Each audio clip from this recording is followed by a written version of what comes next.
네, 13절부터 20절까지인데요.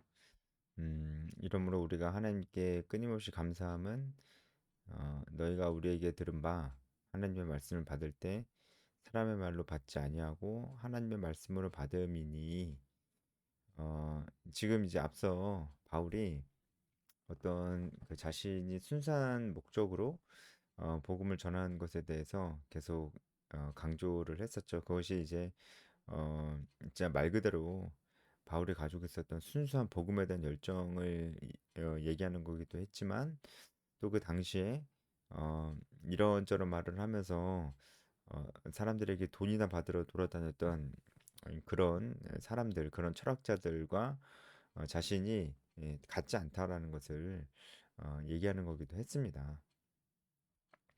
어쨌든 데살로니가 사람들은 유대인도 아니고 바울이 전하는 그런 예수님 그리고 하나님에 대한 이야기가 굉장히 낯설었던 건 사실이었을 거예요. 그런데 데살로니가 사람들이 그것을 낯설게 혹은 그 이상한 그 철학자들처럼 불순한 의도로 바울이 얘기하는 거라고 생각하지 않고 하나님의 말씀으로 받았다는 거예요. 그러니까 이것이 진짜 하나님이 일하시는 것이었고 바울이 보기에 그랬고 그래서 그것이 정말 감사하다. 그리고 이 말씀이 너희 가운데 지금도 역사하고 계신다. 이 역사한다는 것은 이제 역동적으로 이제 운동한다 이런 일하신다 이런 뜻이잖아요. 그러니까 그때 너희가 하나님 말씀으로 딱 어, 받은 것이 지금까지 그 너희 속에서 역사하시는 하나님의 말씀이 지금까지 이어지고 있다. 이제 그 얘기입니다. 형제들아 너희가 그리스도 예수 안에서 유대에 있는 하나님의 교회들을 본받은 자 되었으니 그들이 유대인들에게 고난을 받은 것 같이 너희도 너희 동족에게서 동일한 고난을 받았느니라.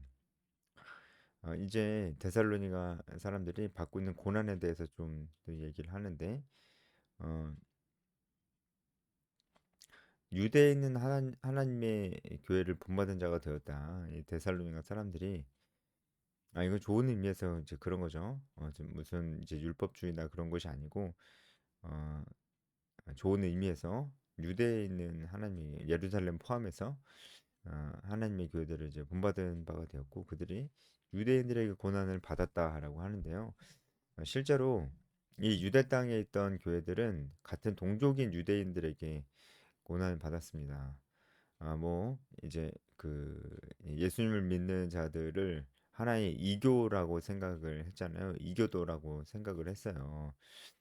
이제 예수님을 메시아로 믿으니까 그것은 잘못됐다고 얘기하면서 그런 사람들을 다 잡아 가뒀죠. 사실 바울도 이 사람들을 잡아 가두던 사람 중에 한 명이었잖아요. 그러니까 유대인들 크리스찬들은 같은 유대인들에게 이렇게 고난을 받고 있었습니다. 그런데 그런 면에서 이 데살로니가 사람들도 똑같이 동족에게 고난을 받고 있다라고 하는 거예요. 그러니까 지금 1장부터 데살로니가 사람들이 받고 있는 고난에 대해서 계속 얘기를 해줬었거든요. 예. 고난 가운데서도 그 핍박 가운데서도 데살로니가 사람들이 믿음이 무너지지 않고 잘 하고 있었으니까. 근데 그 데살로니가 사람들이 받고 있었다는 그 고난이 무엇이냐라는 것이 구체적으로 잘 나오진 않지만 그나마 좀 유추해 볼 수 있는 부분이 14절에 나온 것입니다. 데살로니가 사람들이 받고 있었던 고난은 동족에게 받는 고난이었어요. 그러니까 아무래도 이 당시가 이제 로마 시대고 문화가 헬라 문화, 그리스 문화였잖아요. 그리스 문화 하면은 제일 먼저 생각나는 게 뭔가요? 그리스 신화잖아요. 그러니까 이 로마 제국 안에서 그리스 신화를 에 나오는 신들을 섬기는 사람들이 많았어요. 그래서 이 데살로니가도 그랬습니다. 이 그리스의 신을 섬겨야 되는데 그것이 곧 하나의 문화이기도 한데 다 그렇게 하는데 이 예수를 믿는 자들은 그리스의 모든 신들을 버리는 거예요. 그러니까 아마 사회에서 여러 가지로 어려움들이 있었을 것입니다. 아마 굉장한 불이익도 있을 것이고 심하게는 어, 납치당하고 그런 고문당하고 그런 위험도 있었다는 것입니다. 우리가 뭘 보면 알 수 있냐면 바울이 에베소에서 그 잡혀 죽을 뻔한 부분 그런 일들이 있었잖아요. 아데미 여신의 신상을 만드는 자들이 폭동을 일으켜서 바울이 자칫 잘못하다가는 잡혀서 진짜 어떻게 될지 모르는 상황이 있었습니다. 에베소에서 있었거든요. 그때도 그런 우상을 숭배하는 자들이 자신과 똑같이 우상을 숭배하지 않는 크리스찬들을 그렇게 핍박했던 그런 케이스가 있습니다. 그러니까 이 데살로니가 사람들도 그런 의미에서 같은 데살로니가 사람들에게 그런 의미에서 어떤 뭐 사회적 으로 매장을 당한다든지 왕따를 당한다든지 여러 가지 신변적 경제적 위협을 아마 받았을 것입니다. 대단하죠. 데살로니가 사람들 어, 바울에게 가르침을 딱 3주 받았는데 이 사람들이 그 전에 뭐 하나님을 알거나 예수님을 알거나 했던 사람도 아니고 전혀 아니고 그냥 불신자인데 이렇게 하나님의 말씀을 받고 믿고 그런 것도 너무 놀라운데 이들이 바로 이런 핍박 가운데 들어갔어요. 그것도 바울도 없이. 그런데 그들의 믿음을 잘 지켜내고 흔들리지 않고 뿐만 아니고 복음도 전하러 다녔던 걸로 보이죠. 그래서 마게도냐 아가야 지역까지 사람들이 모두 다 그 소문을 알게 되었다고 하잖아요. 복음도 전하는 이런 놀라운 일들이 이 데살로니가 교회 안에 있었으니 이 바울이 얼마나 기쁘고 감사했겠습니까? 그쵸? 어, 오늘 뭐 뒤에도 나오지만 바울이 진짜 보고자 했던 열매는 막 무슨 이 데살로니가 사람들이 무슨 막 대단한 사역을 일으키고 어, 뭐 사람들을 막 모으고 막 그런 일들을 하는 것을 바울이 원했던 게 아닙니다. 그리고 무슨 열심히 건물을 세우는 것을 원했던 것도 아닙니다. 그리고 그냥 이들이 모여서 자기들끼리 예배만 드리는 것도 사실 뭐 그것만 하더라도 바울이 그래 지금은 그 정도는 됐다 이렇게 얘기했을 수도 있지만 워낙에 이제 하나님을 모르는 자들이었으니까 하지만 바울이 시종일관 궁극적으로 원했던 열매는 분명히 이 데살로니가 사람들이 복음을 전하고 제자를 삼는 모습이었을 겁니다. 예, 이들이 정말 복음을 전하고 제자를 삼는다면은 데살로니가 사람들 안에 엄청난 성장이 있었다는 것을 말해주는 거니까. 그러니까 이들이 성장하길 원했다는 것도 맞죠. 이들이 성장하길 원했고 영적인 리더가 되기를 굉장히 원했을 것입니다. 바울이 이전에도 사람들이 그렇게 훈련시켰거든요. 그러니까 데살로니가 사람들도 분명히 그렇게 하길 원했을 겁니다. 만약에 데살로니가에서 바울에게 가르침 받은 자들이 그렇게 할 수만 있다면 데살로니가는 굉장히 큰 도시 20만 명의 도시였고 이 마게도냐의 수도로서 이 교통이 아주 발달한 곳이었기 때문에 어, 이곳을 지나는 많은 사람들이 복음을 듣고 주님께 돌아올 수 있었어요. 그런 가능성이 있었기 때문에 바울이 데살로니가 사람들이 예수님을 믿고 뿐만 아니라 복음을 전하고 제자를 삼는 것을 기대하지 않았겠습니까? 어, 바울이 진짜 기대했던 게 바로 이거예요. 무슨 어떤 사역적으로 뭐가 일어나거나 무슨 그냥 막연히 사람이 많이 모이거나 아니면 무슨 건물에 올라가거나 이런 것을 원한 게 아니고 그가 가르쳤던 그 한 사람이 어, 영적인 리더가 되고 정말 그 한 사람이 하나님 안에서 굳건히 있고 그 한 사람이 삶에서 열매를 맺고 사랑의 수고와 소망의 인내와 믿음의 역사라는 그런 삶에서 그런 열매를 맺고 결국은 그가 복음을 전하고 제자를 낳는 삶을 사는 것 그것을 바울이 굉장히 원했다고요. 바울이 그것을 왜 원했겠습니까? 결국 바울이 지금 지상명령에 순종하는 거. 지상명령이 뭔데요? 가르쳐 지키게 하라는 거잖아요. 그렇죠? 바울이 그냥 가르친 사람이 아니었어요. 가르치고 그것을 지키게끔 하는 사람이었습니다. 바울 스스로가 복음을 전하는 자인데 복음 전해야 된다고 가르쳐 줬겠죠. 그러면은 이 데살로니가 사람들이 그것을 듣고 받고 본인들도 복음을 전해야 가르쳐 지키게 하라는 그 명령에 바울이 순종하게 되는 것인데 그래서 이 데살로니가 사람들이 이 바울이 말한 대로 배우고 또 그대로 행했다라는 거잖아요. 이것은 바울에게 있어서는 정말 큰 열매였고 정말로 기대했던 보고 싶었던 열매였음이 분명합니다. 15절부터는 유대인들의 죄악에 대해서 좀 얘기를 하는데 유대인들이 구약에서부터 그 선지자들 다 죽이고 그때부터 죄를 이렇게 지었는데 지금도 여전히 하나님의 뜻을 따르지 않고 모든 사람에게 대적이 되었다. 이것은 유대인들이 이제 그 이방인들 다 배척하잖아요. 이방인들 다 배척하잖아요. 그런 의미에서 그들이 다 모든 사람들을 다 대적으로 만들었죠. 우리가 이방인에게 말하여 구원받게 함을 그들이 금하여 자기 죄를 항상 체험해 노하심이 끝까지 그들에게 이방인들에게 복음 전하는 것도 반대했습니다. 이방인들은 아니 하나님의 말씀을 들을 수 없으니까요. 어쨌든 그렇게 생각해서 자기도 복음을 전하지 않고 남들도 복음을 전하지 못하게 하는 그런 사람들이 유대인들이었습니다. 17절부터는 바울이 이 데살로니가 사람들을 얼마나 사랑하는지 사실 데살로니가 사람들은 바울의 순원이거든요. 순원 그 바울의 제자 그냥 단순히 그냥 크리스찬들의 모임이 아니었어요. 바울에게 데살로니가에 있는 한 사람 한 사람은 정말로 제자였고 정말로 가족이었고 어, 정말로 바울이 그들을 사랑했습니다. 그 마음을 17절부터 많이 느낄 수가 있어요. 형제들아 우리가 잠시 너희를 떠난 것은 얼굴이요 마음은 아니다. 너희 얼굴 보기를 열정으로 더욱 힘썼노라. 여기서 열정으로 더욱 힘썼노라 이 표현은 원어로 보면 정말 죽을 만큼 힘썼다는 그런 표현으로 나와요. 그러니까 그만큼 바울이 어, 갑자기 데살로니가를 떠났거든요. 그래서 데살로니가 사람들이 보고 싶기도 했고 그리고 그들이 믿음에서 흔들릴까 봐 염려되는 마음도 있어서 그래서 더 보기는 힘썼습니다. 근데 이제 못 갔죠. 나 바울은 한 번, 두 번 너에게 가고자 하였으나, 그러니까 여러 번 가고자 했다는 거예요. 근데 사탄이 우리를 막아도다. 정확히 어떤 상황인지는 모릅니다.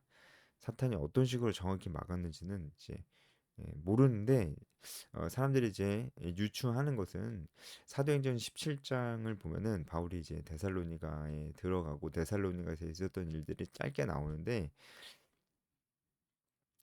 여기서도 이제 바울이 고난을 겪다가 결국은 어, 잘 빠져나옵니다. 그런데 야손이라는 어, 야손이라는 사람이 나오는데 어, 어쨌든 어, 그 이 바울 일행이 데살로니가에 절대로 다시 돌아오지 못하는 것을 전제로 이 야손이라는 사람을 풀어줬어요. 근데 만약에 이 바울의 일행이 데살로니가에 다시 가면 이 야손이라는 사람이 이제 죽을 수도 있는 거죠. 그래서 야손을 위해서도 가지 않고 또 뭐 여러 가지 이유가 있지 않았을까 그렇게 추측을 많이 합니다. 네, 정확히 모릅니다. 19절 우리의 소망이나 기쁨이나 자랑의 면류관이 무엇이냐 그가 강림하실 때 우리 주 예수 앞에 너희가 아니냐. 그러니까 이게 정말 놀라운 고백입니다. 바울이 얼마나 많은 지역을 다니면서 사실 얼마나 많은 교회를 세웠습니까? 그러니까 그가 했던 사역이 얼마나 놀라운 사역이었습니까?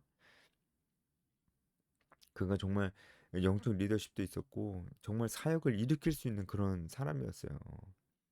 그런데 바울이 그런 거 다 자랑 안 하겠다는 거예요. 심지어 본인이 정말 그 유대인으로서 가말리엘 문화에서 여러 가지를 배우고 율법에 정통한 바리새인이었는데 그런 것도 다 자랑하지 않겠다.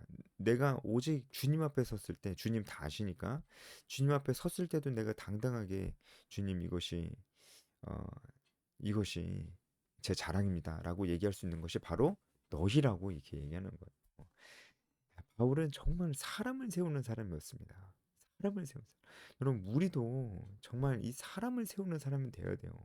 사람을 제가 정말 조금 안타까운 것은 교회가 사람을 세우는 것보다는 어떤 행사를 만들고 기획하고 진행하는 것이 그것이 진짜 사역이라고 생각한다는 거예요. 그것이 아주 중요한 사역이고 사람을 세워가는 것은 좀 덜 중요한 일이거나 아예 거기에 대해서 생각하지 않는 것도 있다는 겁니다. 아니에요. 그렇게 되니까 어, 교회에 어떤 현상이 일어나면 사람을 세우는 것보다 그러니까 어떤 행사를 크게 아주 제대로 잘 하면서 이제 그런 것들을 많이 만들어내면서 그것이 사역이다. 그것이 제일 중요하다. 행사, 뭐 이벤트, 뭐 어떤 뭐 그런 것 그게 나쁘다는 게 아니고 하여튼 그런 것들이 자꾸 생겨요. 많이 생겨요. 이런 것들이 자꾸 생기고 많이 생기면 일반 성도들은 어떻게 되냐면 거기에 동원됩니다. 동원돼서 뭘 하냐면 굉장히 기능적인 것들을 많이 하게 돼요. 뭐 데코를 한다든지 뭐 행정 업무를 한다든지 재정 처리를 한다든지 뭐 이제 방송실이나 악기로 이렇게 한다든지 기능적인 자신의 어떤 이제 은사나 기술을 통해서 뭔가 이 행사에 보탬이 되는 그런 일들을 많이 하게 되는데 안타깝지만 그러한 일들은 한 사람을 리더로서 성장시켜 주지 못합니다. 그렇겠죠? 아무래도 그 사람의 성장에 그렇게 큰 도움이 안 됩니다. 그냥 행사를 진행하기에 그냥 좋은 것뿐이에요. 하지만 뭐 그렇게 해서 진행되는 행사가 참 하나님 나라에 유익하게 쓰이기도 하고 참 그런 경우도 아주 많습니다. 하지만 우리가 정말 성경으로 돌아가서 정말 바울이 어떻게 사역했는지를 보면은 바울은 이런 말 행사를 만들잖아요. 예를 들어서 바울이 데살로니가에 갔어. 그러면은 데살로니가 사람들 많이 왕래하고 막 하니까 바울이 뭐 거기서 부스 차려가지고 뭐 그 부스를 좀 크게 화려하게 차려가지고 네, 오세요 오세요 이 그 유대 땅에서 나온 이 예수 그리스도라는 분에 대해서 듣고 싶으면 오세요 뭐 이러면서 우리 전도 부스 차리듯이 그렇게 부스를 크게 차리고 그냥 부스만 차리면 안 되잖아요. 뭐 음료도 먹을 것도 막 이렇게 세팅해 놓고 막 그런 사역을 했다면은 이 데살로니가 사람들이 전혀 성장하지 못했을 겁니다. 그럼 바울이 떠났을 때 그들은 다 흩어져 버렸을 거예요. 근데 바울이 이 사람을 세웠잖아요. 사람을 세우니까 어떻게 돼요? 뭐 이런 부스를 차리고 막 화려하게 뭐 그런 이벤트 행사 이런 것들을 전혀 안 했지만 사람들이 아주 견고하게 섰습니다. 데살로니가 사람들이. 어, 그리고 그들이 아주 빠른 시간 내에 복음을 전하는 자로 성장까지 했습니다. 그러니 바울이 그들을 자랑으로 삼았어요. 자기 어떤 사역적 역량이나 자기가 성공했던 사역적 프로젝트나 어떤 교회 건물이나 어떤 그런 것들이 아니라 사람을 자랑했습니다. 우리로 얘기하자면 자기 순원을 자랑한 거예요. 이것도 뭐 하나님이 다 하신 거지만 예, 그것을 바울이 가장 중요하게 여겼다는 의미로 어, 그가 강림하실 때 주님 앞에 예, 너희가 내 소망이고 기쁨이고 자랑의 면류관이라고 나는 당당하게 얘기할 수 있다. 너희가 우리 영광이고 기쁨이다. 이게 야 이게 뭐 어떤 고백인지 정말 이렇게 살아보지 않은 사람은 정말 모릅니다. 그래서 저도 이 간사의 삶을 살면서 제가 정말 이 고백이 너무 마음에 와닿거든요. 이 말씀을 그냥 읽을 때는 전혀 몰랐는데 제가 정말 사람을 세우는 사역을 하다가 그리고 그들을 세워서 정말 사랑하고 같이 시간을 많이 보내고 친밀해지고 교, 교육하고 훈련시켜서 계속해서 파송하는 일을 제가 15년 넘게 하다 보니까 이 일이 힘들지만 너무나 귀한 그리고 가치 있는 사역이라는 걸 알게 됐어요. 결국 사람을 세우는 사역이다라는 이것이 정말 가치 있다라는 생각을 하게 됐는데 그때 저에게 데살로니가 전서 2장 19절에 이 말씀이 제 눈에 딱 들어왔습니다. 너무 공감이 되는 거예요. 저도 이제 제가 가르쳤던 학생들 보면서 너희가 내 자랑이다. 너희가 정말 그렇게 살아줄 수만 있다면 평생 순장으로 복음을 전하고 정말 포기하지 않고 제자를 낳고 재생산하는 삶을 살아줄 수 있다면 그것이 정말 내가 보고 싶은 열매고 어, 그것이 내 자랑의 면류관이다. 정말 그렇다. 내가 제가 뭐 무슨 건물을 세우고 무슨 어떤 유명한 사역을 개척하고 이제 그러지 않아도 평생 동안 그러지 않아도 어, 사람이 세워지는 것을 보면 너무 기쁠 것 같아요. 그래서 어, 제 채널 이름을 여기서 가지고 왔습니다. 제 채널 이름이 스테파노스잖아요. 이 면류관이 바로 스테파노스예요. 스테파노스는 면류관이라는 뜻입니다. 네, 어, 이 면류관은 제가 아, 제가 사역을 하면서 가장 중요하게 생각하는 것, 바로 사람이 성장하는 거, 그리고 그 사람이 리더가 되는 거, 그 사람의 전도 제자와 재생산하는 그런 영적 승법번식가가 되는 거. 예, 제가 그걸 꿈꾸면서 제가 이 채널 이름도 스테파노스라고 지었습니다. 네, 참 감격적인 말씀입니다. 오늘 여기까지 하겠습니다.